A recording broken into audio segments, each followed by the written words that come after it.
أعوذ بالله من الشيطان الرجيم بسم الله الرحمن الرحيم وإذ قالت طائفة منهم يا أهل يثرب لا مقام لكم فارجعوا، اور جب کہ ان میں سے بعض لوگوں نے کہا کہ اے یثرب کے لوگوں، تمہارے لیے ٹھہرنے کا موقع نہیں، سو لوٹ چلو۔ وَيَسْتَأْذِنُ فَرِيقٌ مِّنْهُمُ النَّبِيَّ، اور بعض لوگ ان میں نبی سے اجازت مانگتے تھے۔ يَقُولُونَ إِنَّ بُيُوتَنَا عَوْرَةٌ، وہ کہتے تھے کہ ہمارے گھر غیر محفوظ ہیں۔ وَمَا هِيَ بِعَوْرَةٍ، حالانکہ وہ غیر محفوظ نہیں ہیں۔ إِن يُرِيدُونَ إِلَّا فِرَارًا، وہ محض بھاگنا چاہتے ہیں۔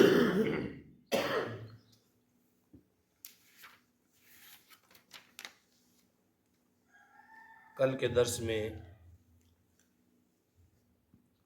اللہ تعالیٰ نے غزوہ احزاب کی چند مناظر کو بیان فرمایا، جس میں مسلمانوں کی نصرت اللہ تعالیٰ نے تیز ہوا کے ساتھ اور فرشتوں کے ساتھ کی تھی۔ آج کی ان آیات میں اللہ تعالیٰ نے منافقین کا طرز عمل بیان کرتے ہوئے منافقین کی شدید مذمت بیان کی ہے کہ تقریباً 5-6 آیات کے اندر فرمایا وَإِذْ قَالَتْ طَائِفَةٌ مِّنْهُمْ يَا أَهْلَ يَثْرِبَ لَا مُقَامَ لَكُمْ فَارْجِعُوا، جب ان میں سے ایک طائفے نے کہا، ایک جماعت نے کہا کہ یا اہل یثرب لا مقام لکم، اے یثرب والو، تمہارا اب کوئی ٹھکانہ نہیں ہے، تمہاری اب ٹھہرنے کی کوئی جگہ نہیں ہے۔ یثرب مدینے کا پرانا نام ہے، اور یثرب کا معنی بیماری ہے۔ اس طرح لا تثریب علیکم اليوم، تثریب بھی اسی سے ہے، تم پر کوئی ملامت نہیں۔ تو مدینہ منورہ کا نام یثرب تھا، اور حضور علیہ السلام نے فرمایا کہ مدینہ کو یثرب نہ کہو، بلکہ یہ طابہ ہے، طیبہ ہے، اور مدینۃ الرسول ہے۔ پس منظر ان آیات کا یہ ہے کہ جب کفار نے اتنی بڑی تعداد کے ساتھ مدینے کا محاصرہ کر لیا اور مسلمانوں نے دفاع میں خندقیں کھود کر اپنے مورچے بنا لیے، تو مسلمانوں کے لشکر میں مدینہ میں بہت سارے منافق بھی موجود تھے، اور منافق اور مسلمان مل جل کر رہتے تھے۔ منافق کا تو پتہ ہی نہیں چلتا، کیونکہ اس کے 2 چہرے ہوتے ہیں، ایک نظر آنے والا اور ایک مخفی، اور وہ نفاق یہ عمل کا نفاق نہیں تھا، وہ منافقت عملی منافقت نہیں تھی، بلکہ وہ اعتقادی منافقت تھی، اندر سے کافر باہر سے مسلمان۔ ایک تو عملی منافقت ہوتی ہے نا، جسے ہم منافقت عام الفاظ میں کہتے رہتے ہیں کہ فلاں بندہ ہے جی وہ صحیح بات نہیں کرتا، ایک کی بات دوسرے کو پہنچا دیتا ہے، یا جو ہے وہ زبان سے اور کہتا ہے اندر سے اور منصوبہ بناتا ہے، یہ عملی منافقت ہے۔ وہاں پر جو تھی وہ اعتقادی منافقت تھی کہ اندر سے پکے کافر ہیں اور زبان سے وہ مسلمان ہیں، تو اس سے ظاہر بھی نہیں ہوتے تھے کہ کون کافر ہے اور کون مسلمان ہے، اس لیے مل جل کر مکس رہتے تھے۔ اور پھر جب کوئی اس طرح کا موقع آتا تو پھر ان منافقین کی پہچان ہوتی تھی۔ غزوہ احد میں بھی بڑی منافقت کی تھی ان لوگوں نے۔ غزوہ احد میں مسلمانوں کے حوصلے پست کیے تھے، حتیٰ کہ حضور علیہ السلام کی شہادت کی بھی افواہ اڑا دی تھی ان لوگوں نے۔ اور یہاں خندق میں جب کفار نے محاصرہ کر لیا، مدینے کو گھیر لیا، تو اس وقت یہ اندر جو ہے وہ مدینے میں غلط فہمیاں پھیلانے لگ گئے، لوگوں کے حوصلے پست کرنے لگ گئے۔ او جی اب کیا ہوگا، اتنا بڑا لشکر ہے، ہماری مجموعی تعداد سے بھی زیادہ ہے، ارد گرد سے ہمیں گھیر لیا ہے، اب تو ہم نے بچنا ہی نہیں ہے۔ اس طرح کی باتیں وہ اس جنگی ماحول میں، اس جنگ میں کرتے تھے۔ کرتے اس لیے تھے تاکہ مسلمانوں کے خلاف راہ ہموار ہو جائے، مسلمانوں کے دل جو ہے وہ ٹوٹ جائیں، ان کے اندر جو ہے وہ بزدلی آ جائے۔ تو کہتے تھے یا اہل یثرب لا مقام لکم، آس پاس سے گھیر لیا ہے مدینہ والوں، اے یثرب والوں، اب ٹھہرنے کی کوئی جگہ نہیں ہے، اب رہیں گے کدھر، یہ تو لوگ حملہ کر کے فاتح بن جائیں گے۔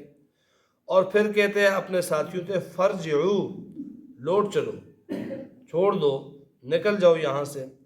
وَيَسْتَأْذِنُ فَرِيقٌ مِّنْهُمُ النَّبِيَّ يَقُولُونَ إِنَّ بُيُوتَنَا عَوْرَةٌ، اور پھر ان منافقین کا ایک طبقہ حضور علیہ السلام کے پاس آ کر جھوٹے بہانے بنا کر وہاں میدان جنگ سے فرار کا راستہ اختیار کرنے لگ گیا، اور آ کر حضور سے فرماتے یا رسول اللہ ہمارے گھر غیر محفوظ ہیں، کہیں سے اگر حملہ ہو گیا تو گھر میں صرف عورتیں اور بچے ہیں، ہمیں جو ہے وہ گھر جانے کی اجازت دے دیں۔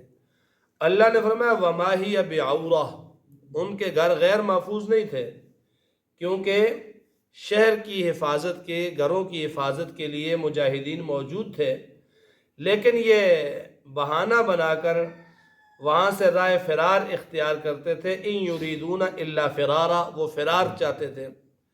تو ان کے اس بہانے کو اللہ تعالیٰ نے ظاہر فرما دیا کہ یہ تو کہتے ہیں ہمارے گھر غیر محفوظ ہیں، اور حالانکہ ان کے گھر غیر محفوظ نہیں، یہ بھاگنا چاہتے ہیں۔ اور فرمایا اللہ نے وَلَوْ دُخِلَتْ، حالت ان کی دلی حالت یہ ہے کہ اگر کہیں سے دشمن داخل ہو جائے مدینے میں، کہیں سے وہ رکاوٹیں توڑ کر مدینے میں آ جائے، تو پھر یہ لوگ ان لوگوں کو اپنے ساتھ ملانے کی کوشش کرے، وہ دشمن انہیں اپنا سہولت کار بنانے کی کوشش کرے، تو لَآتَوْهَا، یہ ان کے ساتھ مل جائیں گے، پھر لڑیں گے بھی ان کے ساتھ مل کر، کافروں کے ساتھ مل کر لڑیں گے۔ فرمایا وَلَوْ دُخِلَتْ عَلَيْهِمْ مِنْ أَقْطَارِهَا ثُمَّ سُئِلُوا الْفِتْنَةَ لَآتَوْهَا، اگر مدینہ میں اس کے اطراف سے ان پر کوئی آگ اسے پھر ان سے فساد کی درخواست کرے تو یہ ان کا مکمل تعاون کریں گے۔ اور تاریخ گواہ ہے کہ مسلمانوں کو جہاں بھی کہیں تکلیف کا سامنا کرنا پڑا، جہاں کہیں بھی کافروں کا حملہ ہوا، تو اس میں خود منافق لوگ شریک رہے۔ منافقین کے علاوہ کبھی بھی مسلمانوں کو شکست نہیں ہوئی ہے، اور بدقسمتی سے مسلمانوں میں یہ منافق پائے بھی کثرت سے جاتے ہیں، بک جاتے ہیں، اور جو ہے وہ اس طرح کی باتیں کرتے ہیں۔ اسی جو کچھ عرصہ پہلے جنگ ہوئی پاک بھارت، اس میں بھی دیکھ لیں مسلمانوں کا کردار۔ بہت سارے ملک کے اندر رہنے والے ایسے لوگ ہیں کہ جنہوں نے آسمان سر پہ اٹھایا ہوا تھا، یہ غلط ہے، تباہی ہے، یہ ہو جائے گا، وہ ہو جائے گا، تو اس طرح کی باتیں وہ لوگ کرتے تھے۔ فرمایا کہ اگر کافر داخل ہو جائے مدینے میں کہیں سے بھی، اور پھر ان لوگوں کو اپنے ساتھ سہولت کاری کے لیے ملائیں تو لآتوها، یہ دوڑ کر ان میں شامل ہو جائیں گے۔ وَلَقَدْ كَانُوا عَاهَدُوا اللَّهَ مِنْ قَبْلُ لَا يُوَلُّونَ الْأَدْبَارَ، حالانکہ جنگ شروع ہونے سے پہلے جب مسلمانوں نے بیعت علی الجہاد کی، جہاد کی بیعت کی، عہد کیا اللہ کے رسول سے بھی اور اللہ سے بھی، تو یہ منافق درمیان میں کھڑے ہو کر اللہ سے یہ عہد کر رہے تھے کہ لا یولون الادبار، پیٹھ پھیر کر نہیں بھاگیں گے، اور جو ہے وہ ڈٹ کر لڑیں گے۔ لیکن اب جب موقع آیا تو انہوں نے پیٹھ دکھانی شروع کر دی۔ تو اے پیغمبر آپ ان سے کہہ دیجئے کہ تم موت کے ڈر سے بھاگتے ہو کہ کافر جو ہے وہ مار دیں گے، تو لن ينفعكم الفرار ان فررتم من الموت، اگر تم موت سے بھاگ رہے ہو تو تمہارا بھاگنا تمہیں کوئی کام نہیں دے گا۔ اول قتل، یا قتل سے بھاگتے ہو، موت سے بھاگتے ہو، تو بھاگنے سے تم بچ نہیں جاؤ گے. اذا لا تمتعون الا قلیلا، بچ بھی گئے تو کتنے دن بچو گے؟ پھر موت نے تو آ ہی جانا ہے، موت تو تمہیں آ کر رہے گی. قل من ذا الذی یعصمکم من اللہ، پھر تم ذرا خود سوچو، آج تم جہاد سے بھاگ جاؤ موت کے ڈر سے، موت تو پھر بھی آئے گی، اللہ کے حضور تمہاری پیشی ہوگی، تو پھر سوچو من یعصمکم من اللہ، تمہیں اللہ سے کون بچائے گا، اللہ کے عذاب سے کون بچائے گا؟ فرمایا قد یعلم اللہ المعوقین منکم والقائلین، اللہ خوب جانتا ہے جو ان میں جہاد کے اندر جو ہے وہ بزدلی پھیلا رہے ہیں، لوگوں کو روک رہے ہیں اور لوگوں کو پیچھے کی طرف بلا رہے ہیں. والقائلین لاخوانہم ہلم الینا، اور اپنے دوستوں سے یہ کہتے ہیں ہماری طرف آ جاؤ، پیچھے ہٹ جاؤ، مر جاؤ گے. تو فرمایا کہ اللہ ان کو خوب جانتا ہے. اشحۃ علیکم، بڑے بخیل ہیں، جب خوف آتا ہے ان پر، جہاد کا وقت آتا ہے، رأیتہم ینظرون الیک تدور اعینہم، پھر تو دیکھتے ہیں ان کی آنکھیں ایسے آپ کی طرف اٹھ جاتی ہیں جیسا کہ نظر ہوتی ہے اس شخص کی جس پر موت طاری ہو جائے، موت کا وقت آ جائے، نزع کا وقت آ جائے، جیسے اس کی آنکھیں کھلتی ہیں. یہاں جہاد میں اگر کوئی اس طرح کا معاملہ آ جاتا ہے تو یہ منافق آپ کی طرح آنکھیں پھاڑ کر دیکھتے ہیں آپ کی طرف. فَإِذَا ذَهَبَ الْخَوْفُ صَلَقُوكُمْ بِأَلْسِنَةٍ حِدَادٍ أَشِحَّةً عَلَى الْخَيْرِ، اور پھر جب وہ خوف دور ہو جاتا ہے تو پھر تیز تیز زبانوں سے طعنے دیتے ہیں مال پر حرص کے لیے، پھر مال غنیمت حاصل کرنے کے لیے یہ دوڑے آتے ہیں. اولئک لم یؤمنوا، یہ لوگ ایسے ہیں کہ حقیقت میں ایمان ہی نہیں لائے. فاثبت اللہ اعمالہم، اللہ نے ان کے جو اعمال تھے ان کو بھی ضائع کر دیا. وکان ذلک علی اللہ یسیرا، اور یہ بات اللہ کے نزدیک بالکل آسان ہے.